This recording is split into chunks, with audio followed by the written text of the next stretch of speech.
à toutes et à tous. Durant le mois de juillet et août, Tatou Senti ne s'arrête pas, mais prend ses quartiers d'été. Je vais donc vous suggérer des rediffusions d'invités que j'affectionne tout particulièrement et qui ont une actualité que je vous partagerai. Alors, écoutez bien l'introduction de chaque épisode de l'été, il peut s'y cacher des pépites ou de précieux conseils.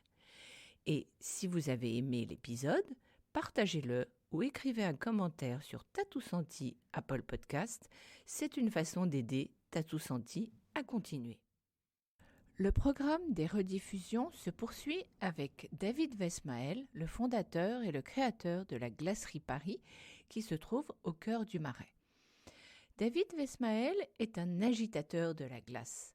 Inventeur des tubes de glace, il aime imaginer de nouvelles expériences de dégustation, tout autant que de mettre au point de nouvelles textures et de nouveaux parfums au goût authentique.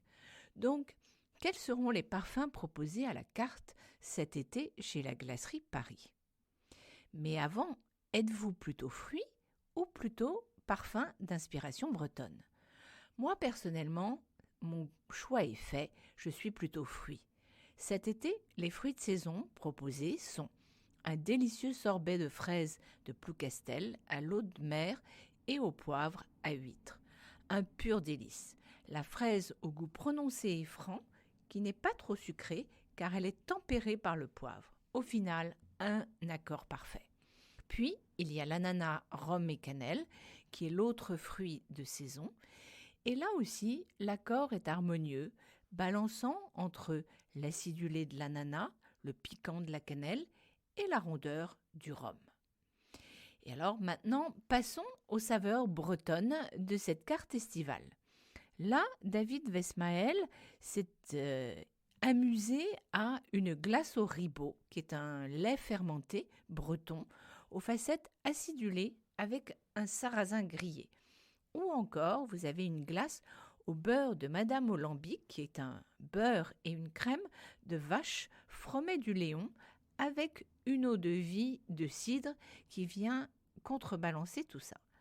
Un vrai festival de saveurs inattendu. Une expérience gustative à tenter, sans aucun doute. Par contre, le seul bémol, l'accueil n'est pas tout à fait à la hauteur de la créativité et du mal que se donne David Wesmael. Alors, ne soyez donc pas trop surpris. Bonjour David. Bonjour. Alors, vous venez de lancer le luxueux Petit Prince glacé.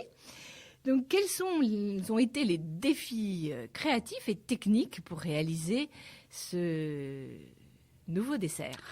Alors, l'idée de départ, c'était d'avoir encore un nouveau mode de consommation de la glace avec beaucoup de gourmandise. Et donc, le défi a été de pouvoir associer la glace avec une autre texture et surtout d'avoir un biscuit qui reste très croustillant, très croquant, donc à l'humidité, parce que quand on est sur un froid négatif, on a automatiquement de l'humidité que ça génère de l'humidité.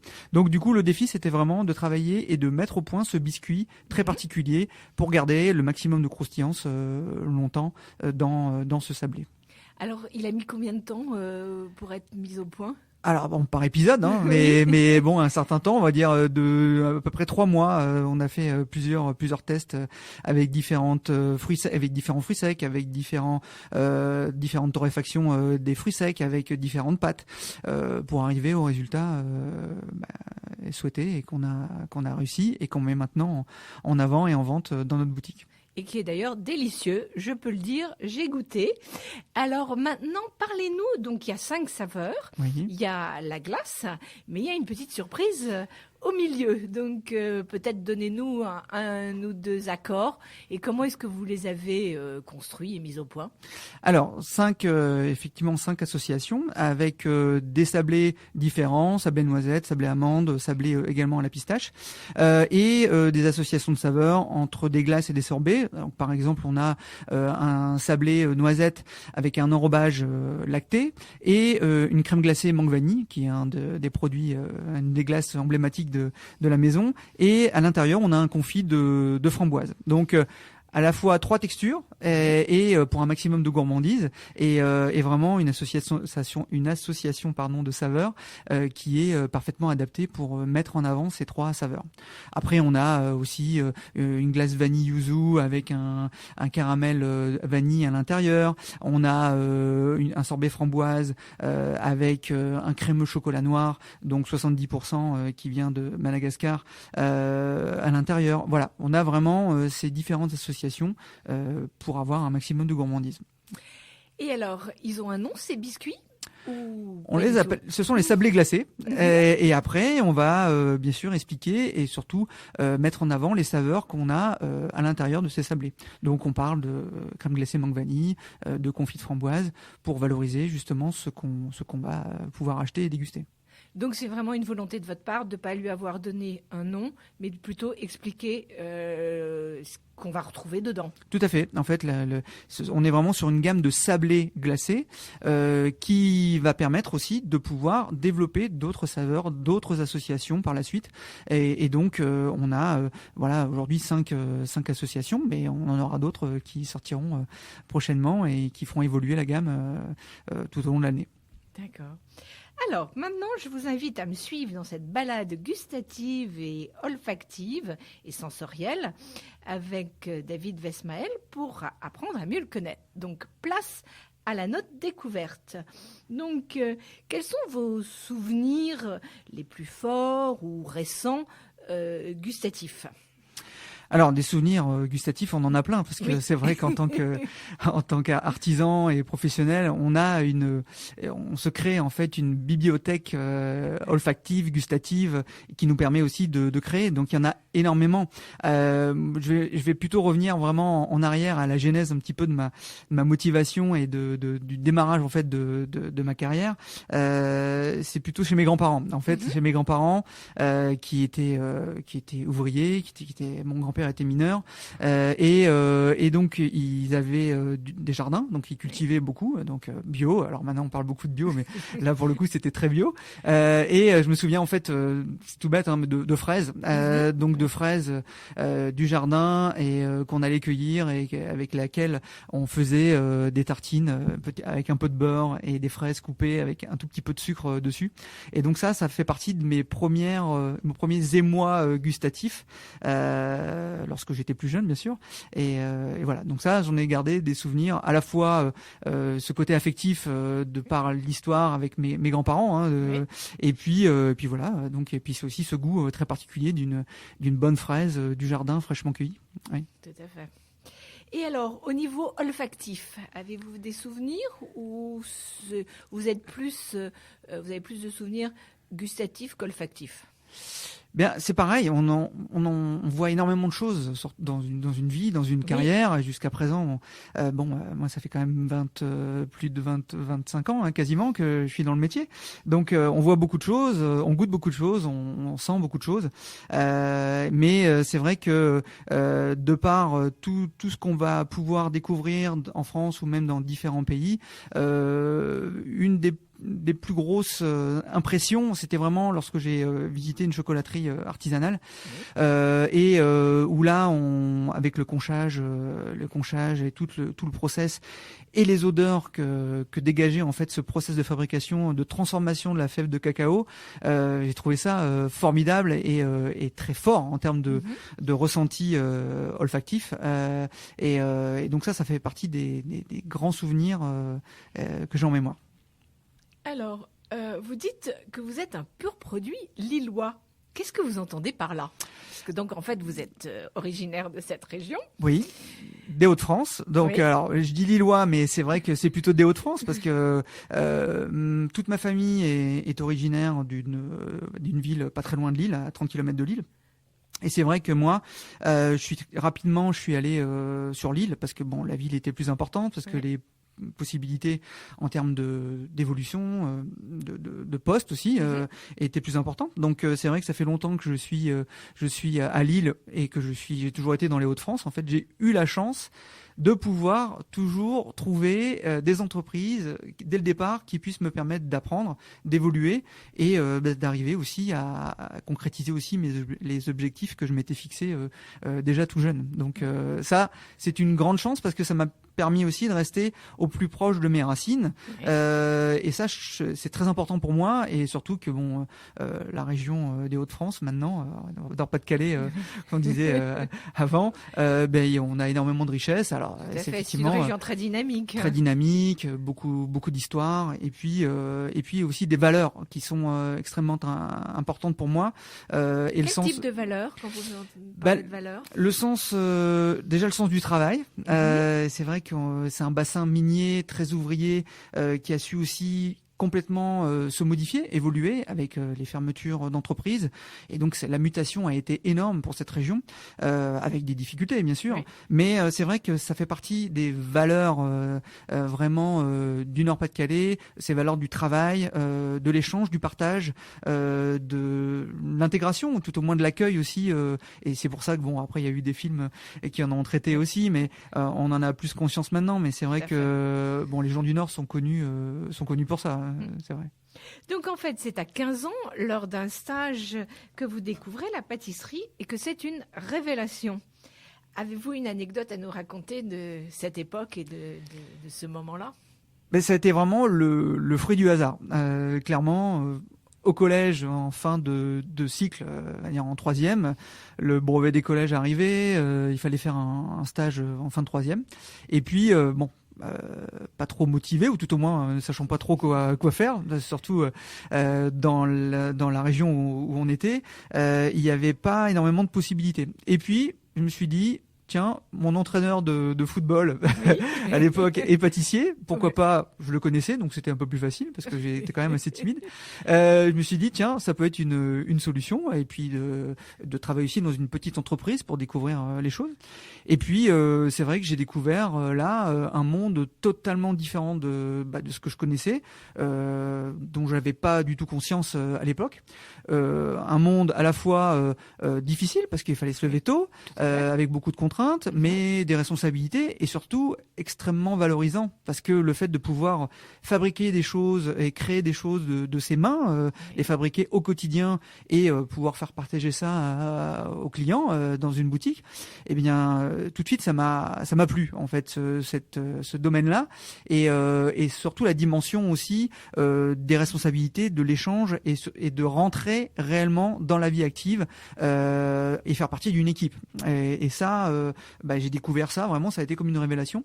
Et je me suis dit, peu motivé par les études, je faisais le strict minimum pour pas être embêté, mais voyant pas vraiment l'utilité de tout ça, je me suis dirigé, soutenu par mes parents là-dessus, vers l'apprentissage. Et c'est vrai que dès que je suis rentré en apprentissage, ça a confirmé mes intuitions, et tout de suite ça a été une révélation, et j'ai tout de suite adhéré à ce fonctionnement. Et alors, malgré le fait que dans la famille, il n'y avait pas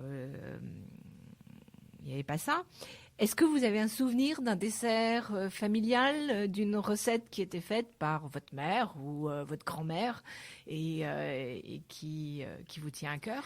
Oui, alors j'ai toujours été, et ma mère encore, quand elle veut me faire plaisir, c'était la charlotte aux pêches. Alors c'était pas des pêches fraîches, on était sur la pêche au sirop, mais cette charlotte, j'en raffolais, et c'est vrai que avant même de m'intéresser à la pâtisserie, ça faisait partie des desserts que je préférais et que ma mère avait plaisir à me faire pour me faire plaisir, justement. Oui. D'accord. Donc elle aimait faire la cuisine? Oui, autant que possible. Oui. La pâtisserie un petit peu, pas tellement, mais justement ce type de dessert, et notamment cette charlotte, j'en raffolais. Oui. Alors ensuite, vous êtes passé à la maison mère, qui est cette célèbre maison de Lille. Oui. Quels sont vos souvenirs?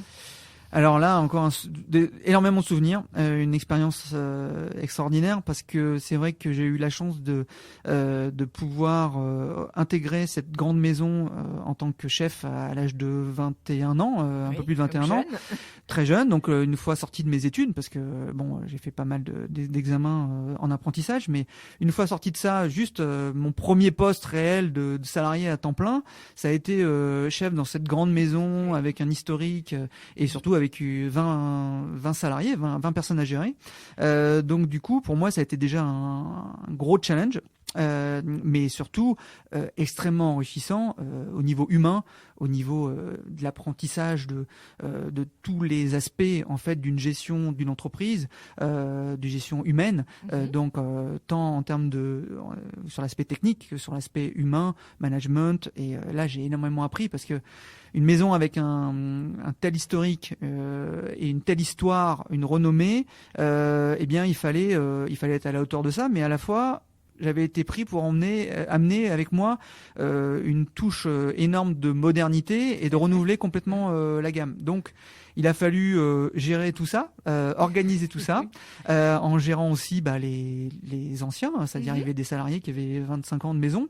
Donc tout ça, à l'âge de 21 ans, ça a été un gros challenge, mais ça m'a énormément appris sur mon métier, sur la vie et sur le côté humain aussi des choses. Qu'est-ce que vous pouvez nous dire de cette fameuse gaufre à la vanille de Madagascar, qui je crois a été faite en 1894 et dont la recette n'a jamais bougé? Écoutez, formidable aussi, hein, j'allais dire une pièce de musée, on va dire, hein, cette gaufre, hein, oui. parce que c'est vrai que c'est un produit très simple, mais à la fois qui est technique par le choix des ingrédients, par la technicité aussi de travail de la pâte, la cuisson qui est vraiment très particulière, et le fait de garnir cette gaufre à chaud, c'est-à-dire directement sortie du fer à gaufre en mettant le fourrage, eh bien ça donne vraiment une gaufre très particulière qui est propre à la maison mère et qui fait son succès depuis des années et des années.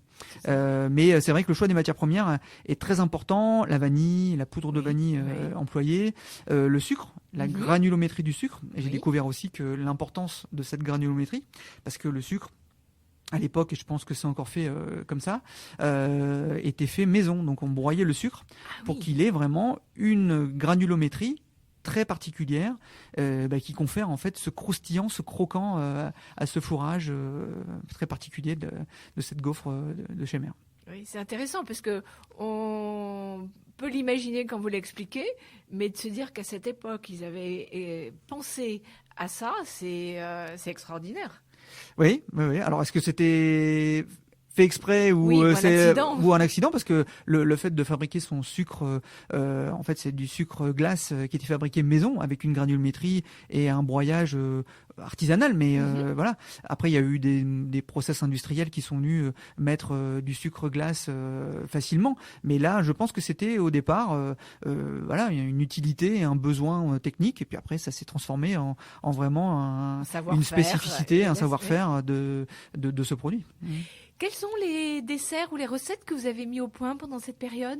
Alors, vraiment des desserts très modernes, beaucoup de desserts. Par exemple, est-ce que vous avez un particulier ? Oui, alors bon, il y en a eu pas mal, mais c'est vrai que le Vainé, en fait, c'était une mousse au chocolat noir très intense, avec un chocolat 71% de cacao, et donc cette mousse était tout simplement associée avec un praliné croustillant et on va dire une sorte de crème pâtissière vanillée qui était allégée, et ça c'était un produit très simple avec un biscuit cacao également imbibé à la vanille de Madagascar, et un produit très simple mais très gourmand et à la fois qui plaisait à énormément de personnes. Donc ça a fait partie très rapidement des entremets, des petits gâteaux qui ont eu un fort succès.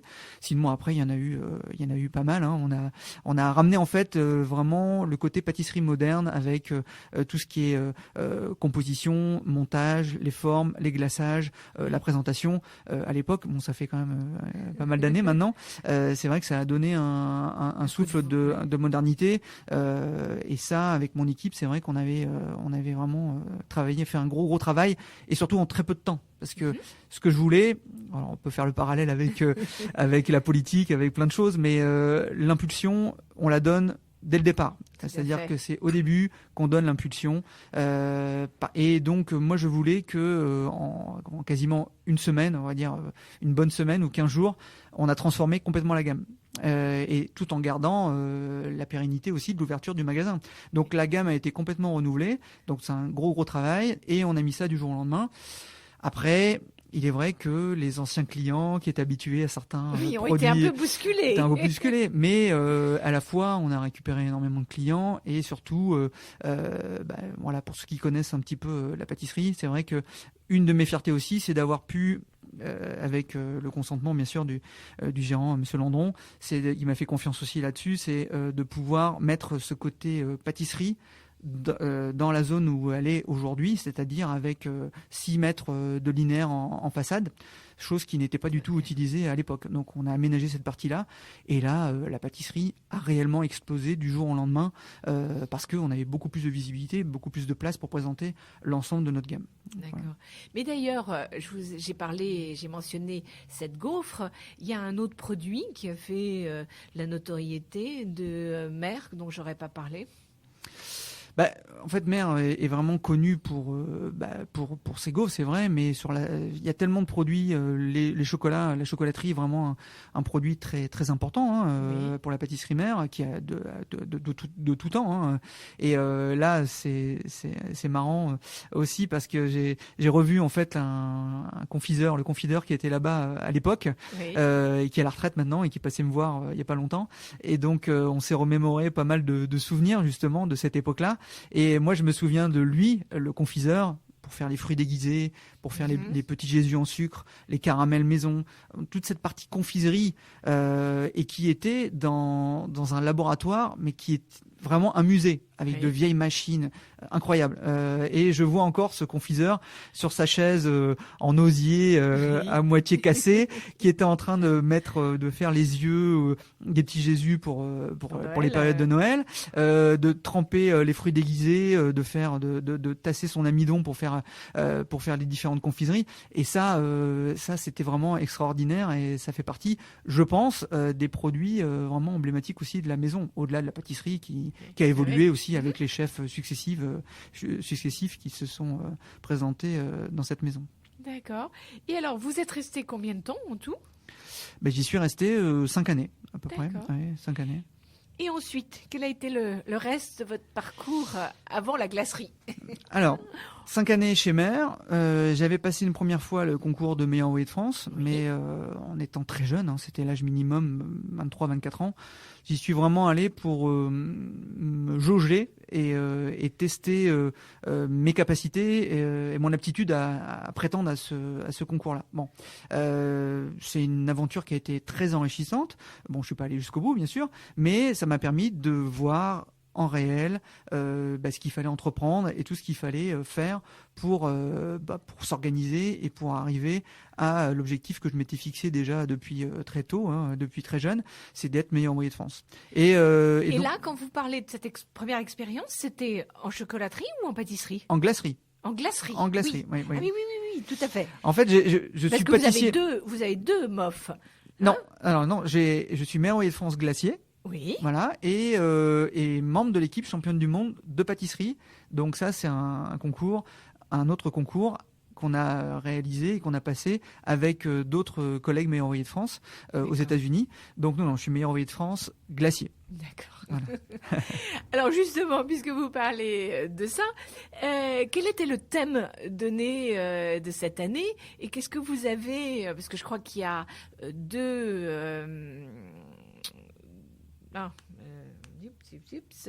y a 2 parties. Et donc, qu'est-ce que vous avez réalisé ? Pour le concours de meilleur ouvrier de France. Alors, en fait, ce concours se passe en plusieurs étapes, parce que ce sont toujours des étapes de 3 jours. Il y a à peu près 3 jours d'épreuve, 2 jours et demi, on va dire, d'épreuve. Et donc, suivant le nombre de candidats, suivant le nombre d'inscrits, on a des présélections. qui permettent après d'arriver à une finale où on a généralement, suivant les sessions, 6, 7, 8 candidats. Et de là, sort 1, 2, 3 ou pas du tout de meilleur ouvrier de France. Donc, comme ça se passe tous les 4 ans, c'est vrai qu'on a un peu de temps aussi pour préparer l'épreuve. Néanmoins, nous, sur le meilleur ouvrier de France glacier, à l'époque, on était un peu précurseurs et on était les premiers à mettre des épreuves qui ont été imposées après, notamment d'avoir un mémoire, de réaliser un mémoire sur le thème général et sur le thème qui était imposé pour la finale du meilleur ouvrier de France. Et donc, cette session-là, donc en 2004, ça date pas d'aujourd'hui, le thème général était la Renaissance italienne et son influence sur les métiers de bouche. Donc, du coup, il a fallu travailler ce mémoire avec tout cet historique, le soutenir devant un jury de meilleur ouvrier de France et de professeurs d'éducation nationale, professeurs d'histoire. Et donc, ça nous a permis aussi, à tous les candidats, de travailler vraiment autour de ce projet, autour de ce thème, pour pouvoir créer nos propres compositions et de réaliser un buffet global avec un certain nombre de produits imposés. C'est-à-dire qu'on avait imposé un entremets de telle taille, tel nombre de pièces, des bonbons, pas des bonbons, des petits fours glacés, une coupe glacée ou une spécialité régionale. Enfin voilà, il y a un certain nombre de critères imposés. Et après, libre à chacun d'interpréter le thème et de créer et de composer ces produits pour présenter ce buffet au terme de ces 2 jours et demi d'épreuve. Il y a un buffet qui va comporter bien sûr tous les produits glacés, mais aussi une dimension artistique qui est la sculpture sur glace, donc pour présenter aussi ces produits glacés. Oui, donc c'est légèrement différent par rapport au MOF chocolatier ou au MOF pâtisserie, où justement on leur demande d'avoir la connaissance de techniques anciennes et de techniques et de choses modernes. Aussi. En fait, on est vraiment dans cette démarche-là. Il y a vraiment cet ancrage sur la tradition et spécificité du métier qui concerne le meilleur ouvrier de France qu'on travaille. Et après, de pouvoir, partant de ces bases-là, de pouvoir innover et surtout amener de l'innovation, de la technicité qui sont en fait le cahier des charges et vraiment le prérequis pour le meilleur ouvrier de France. C'est-à-dire que être meilleur ouvrier de France, c'est la transmission, c'est l'innovation, c'est de pouvoir faire évoluer et représenter sa profession, son métier au mieux. On est aussi le porte-flambeau et l'élite d'une profession. Donc on se doit aussi, pour tout ça, d'être à la hauteur de ces exigences-là. Et donc ça fait ces épreuves font partie aussi du challenge pour pouvoir créer et innover et se mettre dans une dynamique justement d'innovation, de création et pour le métier. Est-ce que vous vous souvenez de ce que vous aviez fait ? Oui. Alors moi j'avais, bien sûr, comme ces influences c'est la Renaissance, un gros courant d'influence qui venait d'Italie. En fait, j'avais tourné vraiment toutes mes fabrications autour de produits et de matières premières italiennes spécifiques. Donc j'avais travaillé la pistache, j'avais travaillé le vinaigre balsamique, le baume de Modène, j'avais travaillé aussi différentes associations comme la vanille, l'huile d'olive, le citron basilic, sur certaines fabrications. Et puis une spécialité régionale, parce que ça c'était vraiment imposé, où là j'avais fait une fausse bière à la chicorée que je pense refaire à la boutique. Je pense que ça se fera. Glacé, donc avec vraiment une fausse bière à la chicorée, donc qui reprenait en fait les mêmes codes visuels qu'une bière, avec la mousse, etc. Et une composition donc avec de la fleur de bière, du chocolat, une mousse à la bière, la chicorée bien sûr. Voilà, vraiment une association, et la vanille. Et c'était vraiment une association qui avait beaucoup plu. Oui, j'imagine. Puis surtout pour l'époque très très innovante. Aussi, voilà. Encore aujourd'hui, oui, mais bon, en 2004, quand on s'y replonge, surtout encore plus. Oui, effectivement, et surtout que le jury dans ce type de concours, ce sont des jurys composés de meilleurs ouvriers de France, de toutes les sessions précédentes, donc des jeunes, il faut faire encore des mieux moins qu'eux. jeunes, des jeunes, des moins jeunes. Et effectivement, il faut s'adapter aussi à la fois pouvoir donner et créer sa propre identité professionnelle, son identité dans les produits qu'on réalise, et de pas non plus trop choqué et de rester quand même dans un cadre qui permette quand même d'être apprécié du plus grand nombre et d'un jury quand même assez large. Donc ça, c'est toute la difficulté du concours. Mais c'est là où on voit que, en fait, depuis très jeune, l'innovation est quelque chose qui vous cheville au corps. Oui. Est-ce que vous continuez aujourd'hui et c'est quelque chose qu'on vous a transmis. Vous arrivez à analyser qu'est-ce qui vous stimule, qu'est-ce qui vous, d'être toujours dans de l'innovation, d'aller vers cette innovation. C'est de pouvoir vraiment amener et faire évoluer en fait ce beau métier. Alors, je suis pâtissier au départ, plus de formation, j'ai dévié sur la glace, mais en fait, je suis toujours entre ces deux espaces, entre ces deux technicités, ces deux technologies, ces deux savoir-faire, l'association de la pâtisserie et de la glacerie. Et en fait, je me suis rendu compte que la glace était vraiment un produit que effectivement j'affectionnais. C'est pour ça que j'ai passé le concours de meilleur France glacier. Mais oui, c'est vrai que je me suis aperçu aussi très rapidement que la glace était assez, tout au moins la glacerie était assez traditionnelle ou traditionnaliste oui. dans le mode de consommation, dans la façon de présenter, dans aussi la vision qu'en ont les consommateurs. C'est-à-dire que la plupart des gens, la glace est le dessert préféré de ce Français dans les études d'opinion, mais d'un autre côté, les clients et les consommateurs voient la glace uniquement station balnéaire, l'été, quand il fait chaud. Et ça, c'était aussi pour moi un challenge de dire... Le moyen propice de bousculer. Aussi, voilà, c'est ça. C'était vraiment de se dire, on va essayer d'apporter des choses, de l'innovation, de dépoussiérer un petit peu cette partie-là et de pouvoir apporter une identité et une particularité de fabrication de produits qui soient identifiables et qui puissent faire avancer aussi le métier et l'approche aussi du consommateur par rapport à la glace.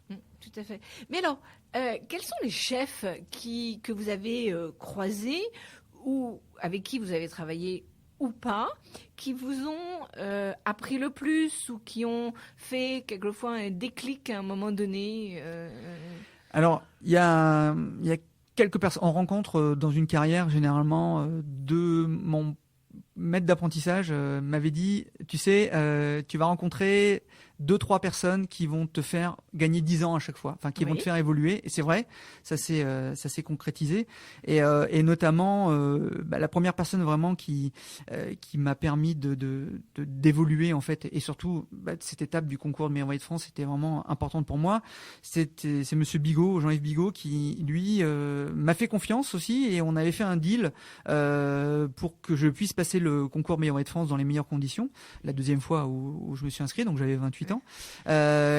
Donc lui m'a donné les conditions, on continue à beaucoup travailler, on était vraiment un binôme intéressant, mais surtout lui était cuisinier de formation et il a travaillé dans des 2-3 macarons Michelin. Il avait vraiment une passion et une formation de cuisinier pur, de haute cuisine, et il m'a apporté cette vision cuisinier, cette vision du produit, et là j'ai appris une autre dimension que ce que j'avais pu faire auparavant, c'est-à-dire uniquement de la pâtisserie de boutique, qui est différente, une approche plus produit, travail de la matière première, travail sur l'instantanéité aussi du travail des matières premières, et tout ça je l'ai acquis à son contact, et surtout quand j'ai appris à ses côtés, quand on a travaillé ensemble, cette collaboration a été concrétisée aussi pour moi par l'obtention, et pour lui aussi par l'obtention du titre de meilleur envoyé de France. Et donc ça, c'était une belle histoire. Après, c'est vrai qu'on rencontre beaucoup de personnes, beaucoup d'amis, beaucoup de chefs qui nous influencent, qui nous aident, qui nous servent aussi de modèles et qu'on admire. En l'occurrence, pour le meilleur envoyé de France, il faut être parrainé et il faut un parrain, donc parrain meilleur envoyé de France glacier de préférence. Et donc c'était Gérard Thorin maintenant qui est glacier, qui est indépendant, qui a monté sa maison, mais qui a travaillé longtemps et même encore maintenant pour le Nôtre, hein, chef glacier chez le Nôtre.